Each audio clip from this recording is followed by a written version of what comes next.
निकल पड़ा। लेकिन चुड़ैल अपना काम पहले से ही निपटा चुकी थी। उसने 6 शहजादों के सिर काट दिए थे। अब उनको एक कबर्ड में स्टोर कर दिया। जब बादशाह और उसके सिपाही वहां पहुंचे तो उनको सिर्फ खून और गोश्त के टोकरे मिले और शहजादों के धड़ दूर जंगल में पड़े हुए थे।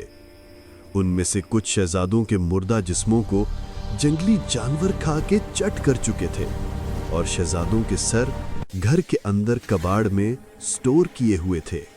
बादशाह बड़े बेरहमे, जालिमाना और होंकार तरीके से अपनी शहजादों के कत्ल को देखकर बादशाह ये सदमा बर्दाश्त नहीं कर सका।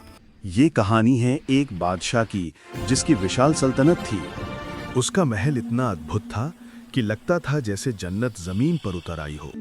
हर कोने में खूबसूरती और शान दिखाई देती थी, जहां फूलों की खुशबू और संगीत की धुन हर पल मौजूद रहती थी। उस बादशाह के महल के हर कमरे में, खासकर उसके शाही कमरे में, बहुत सारी दासियां हर वक्त उसकी खिदमत में लगी रहती थीं। वो उसके आराम का ख्याल रखती थीं, उसके लिए खाना लाती थीं और हर छोटी से छोटी चीज का इंतजाम करती थीं ताकि बादशाह को कोई तकलीफ ना हो। तो बादशाह ने उन 7 खास औरतों को अपने साथ एक अलग तन्हाई वाले कमरे में रखा था। वो बादशाह के सबसे करीब थीं और उसकी निजी खिदमत में हर पल मौजूद रहती थीं। इतनी शानो शौकत और इतने ऐशो आराम के बावजूद बादशाह की सबसे बड़ी चिंता यही थी कि उसे कोई औलाद नहीं हो रही थी। ये बात उसके दिल में हमेशा चुभती रहती थी और उसकी जिंदगी की सबसे बड़ी ख्वाहिश अधूरी थी। बादशाह ने कई हकीमों से इलाज करवाया और तरह तरह की दवाइयां भी खाईं, लेकिन कोई फायदा नहीं हुआ। तो वो बहुत मायूस हो गया। उसका दिल टूट चुका था और वो उम्मीद खो बैठा था। एक दिन बादशाह का एक खास मुशीर उसके पास आया और उसे मशवरा दिया। हुजूर, सुना है कि एक पहाड़ी की गुफा में एक ऐसी फकीर रहती है जिसकी कोई दुआ रद्द नहीं होती। ये भी सुना है कि वो जो भी इलाज करती है वो कामयाब होता है। शायद वो आपकी मदद कर सके। हजूर, आप इस पहाड़ी पे जाएं। यहाँ पे एक फकीर है। सुना है वो जो भी दुआ करता है कबूल होती है और जो भी इलाज करता है वो 100% काम करता है। ये उस पहाड़ी के रास्ते का मैप, उस फकीर तक पहुँचने का रास्ता इस मैप में है। और फिर बादशाह ने अपना भेष बदल के आम लोगों के लिबास में उस पहाड़ी का सफर शुरू कर दिया।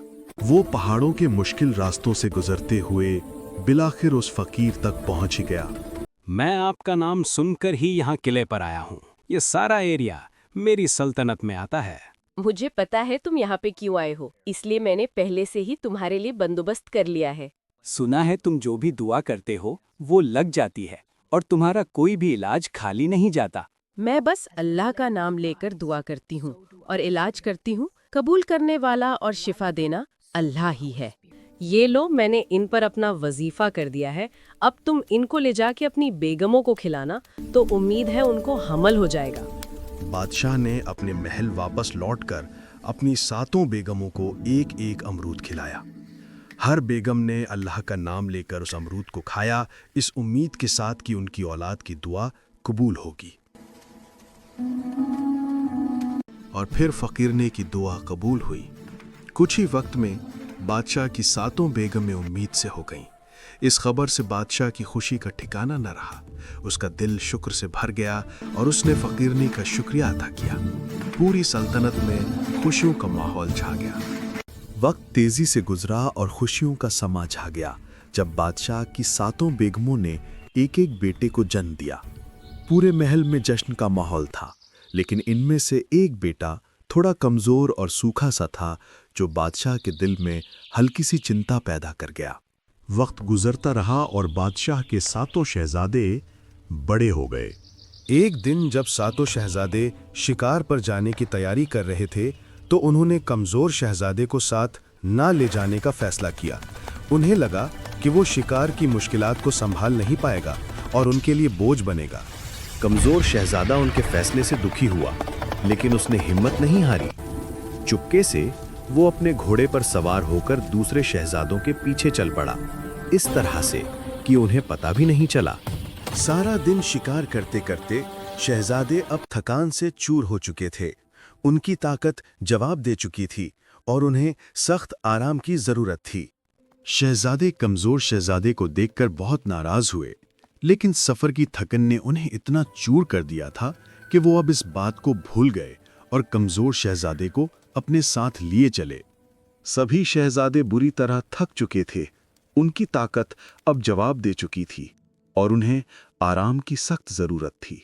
जब रात गहरी होने लगी, तभी दूर जंगल में पहाड़ों के बीच उन्हें एक रोशनी चमकती हुई नजर आई। शहजादे उस रोशनी की तरफ हिम्मत करके चल पड़े। उन्हें उम्मीद थी कि वहां कोई बस्ती या आश्रय मिल जाएगा। उन्होंने आगे बढ़ना शुरू किया। चूंकि शहजादों के नीचे जमीन पर सोने की आदत नहीं थी, वो आराम और सुकूनदेह जगह में सोना चाहते थे। चलते रहे। रात के अंधेरे में उस रोशनी की तरफ बढ़ते हुए उन्होंने घने जंगल और मुश्किल रास्तों को पार किया। आखिरकार जब वो उस रोशनी तक पहुंचे तो उन्होंने देखा कि वो एक छोटा सा कच्चा घर था, बिल्कुल जंगल के बीच में। उस घर से हल्की सी रोशनी बाहर आ रही थी, जो उन्हें रात के अंधेरे में रास्ता दिखा रही थी। उस कच्चे घर में एक बेइंतहा खूबसूरत और जवान लड़की अकेली रहती थी। उसकी खूबसूरती ऐसी थी जैसे चांद की रोशनी ने जमीन पर उतरकर रूप ले लिया हो। शहजादे उस लड़की की खूबसूरती देखकर दंग रह गए। धीरे धीरे वो उस लड़की के करीब आए। उनके चेहरों पर हैरानी और एक अनजानी सी ख्वाहिश थी। उन्होंने उस लड़की से बात की। तुम कौन हो और इस वीरान जंगल में अकेले क्यों रहती हो? क्या वजह है? हम एक गांव में रहते थे। मेरे बाबा की डेथ 5 साल पहले ही हो गई और फिर मुझ पे गांव के जमींदार ने बुरी नज़र डाली और फिर मैं और मेरी माँ वो गांव छोड़कर भाग आए। वो 80 साल का था और ज़बरदस्ती मुझसे शादी करना चाहता था, इसलिए हम यहाँ इस वीराने पे रहने के लिए मजबूर हो गए। लड़की ने भी बड़ी सादगी से उनके सवालों के जवाब दिए। वो खूबसूरत लड़की शहजादों को अपने कच्चे घर के अंदर ले गई। उसने उनका खुशदिली से स्वागत किया और उन्हें बैठने के लिए जगह दी, जहां उन्होंने अपनी रात गुजारने का फैसला किया था। उस खूबसूरत लड़की ने शहजादों के लिए अपने हाथों से खाना बनाया और उन्हें पेट भरकर खिलाया। सभी शहजादे, यहाँ तक कि सूखा सा कमज़ोर शहजादा भी बड़े आराम से खाना खा रहे थे। लड़की की मेहमान नवाजी ने उनकी थकान और भूख दोनों मिटा दी। खाना खाने के बाद दिन भर की थकान और मेहनत की वजह से सारे शहजादे जल्दी ही गहरी नींद में सो गए। घर में गहरी खामोशी छा गई। शहजादों को गहरी नींद में सोए हुए छोड़कर वो लड़की दूसरे कमरे में चले। दरअसल ये लड़की एक चुड़ैल थी। उस लड़की चुड़ैल ने घर के बाहर जाकर एक बड़ा सा चाकू तेज करना शुरू कर दिया।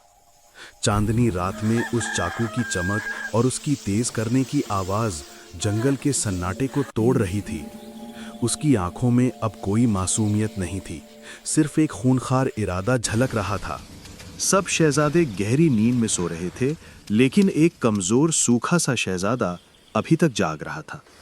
वो किसी अनजाने डर की वजह से उसे नींद नहीं आ रही थी। बाहर चोरियल ने यह सब भांप लिया कि एक कमजोर शहजादा अभी तक जाग रहा है, तो फिर उसने अपना इरादा बदल लिया और वो वापस अपनी असली रूप में आ गए, खूबसूरत और मासूम देखने वाला। और सुबह हो गई। वो खूबसूरत लड़की शहजादों को खूब भरपेट नाश्ता करवाया। फिर उन्होंने एक रात और मजीद यहाँ रुकने का फैसला कर दिया। ब्रदर, वो लड़की चुड़ैल है, यहाँ से निकलो, चलो जितना जल्दी हो सके। क्या बकवास करते हो तुम? देखा नहीं उस लड़की ने कितने अच्छे तरह से हमारी देखभाल की थी? ब्रदर, मैंने रात को उसे एक बड़ा सा चाकू तेज करते हुए देखा है और उसकी आंखें बिल्कुल लाल हो गई हैं। ऐसा लग रहा था जैसे उसकी आंखों में सुर्ख दरिया बह रहा हो। लगता है तुमने रात को अच्छे नींद नहीं ली और सफर की थकान ने तुम्हारा दिमाग खराब कर दिया है। जाके आराम करो तुम। नहीं भाई, मैंने उसको अपने आंखों से देखा है, रूप बदलते हुए। तुम एक काम करो मेरे कमजोर और सूखे से भाई, तुम महल वापस लौट जाओ।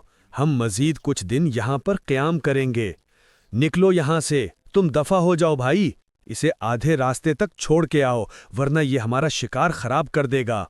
उन्होंने सूखे शहजादे को वापस रवाना कर दिया और फिर मजीद यहाँ कुछ दिन और रुकने का फैसला कर दिया।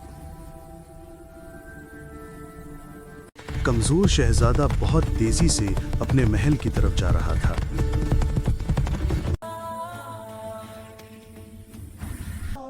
फादर, जल्दी चलो, वरना आपकी शहजादी मेरी और भाई सब के सब मारे जाएंगे। किसकी जुर्रत है शहजादियों को हाथ भी लगा सके? उनकी नस्लें तबाह कर दूंगा। वो एक भयंकर चुड़ैल है जो दिन को खूबसूरत नजर आती है, लेकिन रात को बहुत ही खूनखार हो जाती है। बाबा बस करो, चलो सिपाहियों मेरे साथ। सूखे और कमजोर शहजादे के बात सुनकर बादशाह अपनी सिपाहियों के एक दस्ते को लेके निकल पड़ा। लेकिन चुड़ैल अपना काम पहले से ही निपटा चुकी थी। उसने 6 शहजादों के सिर काट दिए थे। अब उनको एक कबर्ड में स्टोर कर दिया। जब बादशाह और उसके सिपाही वहां पहुंचे तो उनको सिर्फ खून और गोश्त के टोकरे मिले और शहजादों के धड़ दूर जंगल में पड़े हुए थे। उनमें से कुछ शहजादों के मुर्दा जिस्मों को जंगली जानवर खा के चट कर चुके थे और शहजादों के सर घर के अंदर कबाड़ में स्टोर किए हुए थे। बादशाह बड़े बेरहमे, जालिमाना और होंकार तरीके से अपनी शहजादों के कत्ल को देखकर बादशाह ये सदमा बर्दाश्त नहीं कर सका और उसे सदमे से वहीं पे उसी जगह बादशाह के मौत हो गई। और कमजोर और सूखा शहजादा जिसका अपने ही भाई मजाक उड़ाते थे, अब वो लूटा इस अजीम सल्तनत का वारिस बन गया। इस कहानी से ये बात साफ जाहिर होती है कि कैसे भी कमजोर का मजाक नहीं उड़ाना चाहिए।